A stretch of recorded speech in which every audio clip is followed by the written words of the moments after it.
তো অবশেষে সাইকেল চালাতে চালাতে কদমতলী ব্রিজের উপরে এসে পড়লাম। আর এই ব্রিজের মাঝের জায়গাটা কিন্তু ভেঙে যাওয়ার পরে এটাকে স্টিল দিয়ে রিপেয়ার করা হয়েছে। হাসনাবাদ এবং কি বিটিকান্দির চারপাশে নদী থাকার কারণে কিন্তু ওনারা ট্রলার দিয়ে ওনাদের গ্রামে আসা যাওয়া করা লাগে। কদমতলী থেকে হাসনাবাদ বিটিকান্দি যাওয়ার জন্য কিন্তু এখন একটি নতুন করে ব্রিজ দেওয়া হচ্ছে এখানে। তো আজকের এই ভিডিওতে কদমতলী, হাসনাবাদ এবং কি বিটিকান্দি কিছু সৌন্দর্য জায়গাগুলো এই ভিডিওতে উপস্থাপন করব। পুরোটা ভিডিও দেখতে থাকুন, আশা করি ভিডিওটি ভালো লাগবে। আসসালামু আলাইকুম গাইস, কেমন আছেন সবাই? সকাল বড়র মতন আরেকটি নিউ ব্লগে আপনাদের সবাইকে স্বাগতম। তো বাড়ি থেকে সাইকেল নিয়ে রওনা দিয়ে দিলাম সেই গ্রামে যাওয়ার জন্য। আর আজকের এই ভিডিওটি কিন্তু করতেছে এক ভাইয়ের কমেন্ট থেকে। গত ভিডিওতে কিন্তু আমি বলেছিলাম আমার ইউটিউব চ্যানেলটা যেই সাবস্ক্রাইব করবে ওনাদের গ্রামটা ভিডিও করে আসবো। সেই ভিডিওতে কিন্তু আমার ইউটিউব চ্যানেলটা অনেকেই সাবস্ক্রাইব করেছে, ওনাদের গ্রামও ভিডিও করে আসবো ইনশাল্লাহ। আপনাদের যদি আমার এই ভিডিওগুলো ভালো লাগে তাহলে আমার এই ইউটিউব চ্যানেলটা সাবস্ক্রাইব করে আসবেন। তো আজকে কিন্তু যাচ্ছি সেই গ্রামে দাউদকান্দির উপর দিয়ে। বাম পাশের রাস্তা দিয়ে কিন্তু দাউদকান্দি বাজারে যায়, আর আজকে ডান পাশের রাস্তা দিয়ে ঢুকে গেলাম। ডিরেক্ট এসে পড়লাম কদমতলী সিএনজি স্ট্যান্ডে। তাই আর কি সাইকেল নিয়ে ঢুকে গেলাম কদমতলী গ্রামের উপর দিয়ে। অল্প কিছু সামনে গিয়ে কিন্তু দেখলাম যে কদমতলী ভাঙা ব্রিজ। এই ব্রিজের সাথে কিন্তু ছোট্ট করে একটি বাইতুর নূর জামি মসজিদ আছে। এই ব্রিজটি অনেক পুরনো হয়ে যাওয়ার কারণে কিন্তু মাঝে দিয়ে ভেঙে গিয়েছে। ব্রিজ পার হয়ে আর কি কদমতলী প্রাকৃতিক সৌন্দর্য গ্রামে ঢুকে গেলাম। অল্প কিছু সামনে গিয়ে কিন্তু দেখলাম যে অনেক সুন্দর একটি রেস্টুরেন্ট, আর এই রেস্টুরেন্টের নাম কিন্তু শীতল ছায়া রেস্টুরেন্ট এন্ড রেস্টুরেন্ট। দূর থেকে কেউ কিন্তু দেখলে বুঝবে না এটি একটি রেস্টুরেন্ট। জায়গাটা কিন্তু আসলে অনেক সুন্দর। এই গ্রামের শেষ মাথা পর্যন্ত কিন্তু গিয়েছি, পুরোটা রাস্তায় কিন্তু অনেক সুন্দর ছিল।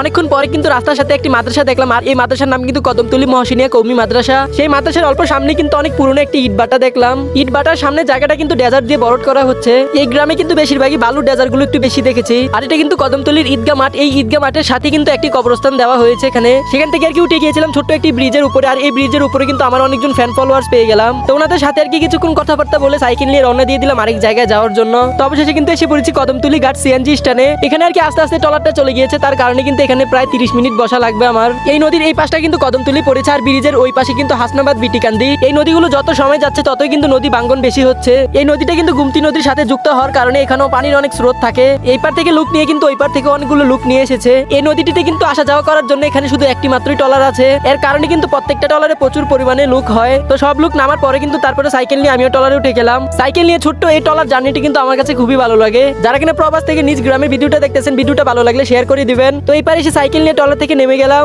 নেমে আর কি সাইকেল নিয়ে হাসনাবাদ এবং কি বিটিকান্দি গ্রামগুলো ঘোরার জন্য চলে গেলাম। প্রথমে ট্রলার ঘাট থেকে সিএনজি স্ট্যান্ড পর্যন্ত কিন্তু এই রাস্তাটা কাঁচা রাস্তা। অল্প কিছু সামনে গিয়ে দেখলাম যে অনেক সুন্দর একটি কবরস্থান, আর এই কবরস্থানের নাম কিন্তু হাসনাবাদ বিটিকান্দি কবরস্থান। কবরস্থানের বাম পাশে কিন্তু ছোট্ট একটি প্রাথমিক বিদ্যালয় আছে। কবরস্থান এবং কি বিদ্যালয়ের সামনে কিন্তু সুন্দর একটি ব্রিজ। গ্রামগুলো যেমন সুন্দর ছিল, প্রত্যেকটা রাস্তাও কিন্তু ভাঙা ছিল না। এই গ্রামগুলো চারপাশে নদী থাকার কারণে কিন্তু বাতাসের বেগ একটু বেশি থাকে। চারপাশে বাতাস এবং কি রাস্তাগুলো ভালো থাকলে কিন্তু এইসব জায়গা দিয়ে কিন্তু সাইকেল চালাতে ভালো লাগে। এই গ্রামের মতো কোনো গ্রামে কিন্তু এত পরিমাণে ব্রিজ দেখিনি। প্রত্যেকটা জায়গায় কিন্তু ব্রিজ দেওয়া হয়েছে। অল্প কিছু সামনে যেতে না যেতেই কিন্তু একটি করে ব্রিজ পড়ে। আর এই গ্রামে সবচেয়ে বড় ব্রিজ থাকলে কিন্তু এই ব্রিজটি আছে। এই ব্রিজের উপরে উঠে আর কি বাড়ি থেকে কল এসেছে এক জায়গায় যাওয়া লাগবে। তার কারণে কিন্তু হাসনাবাদ এবং কি বিটিকান্দি পুরোটা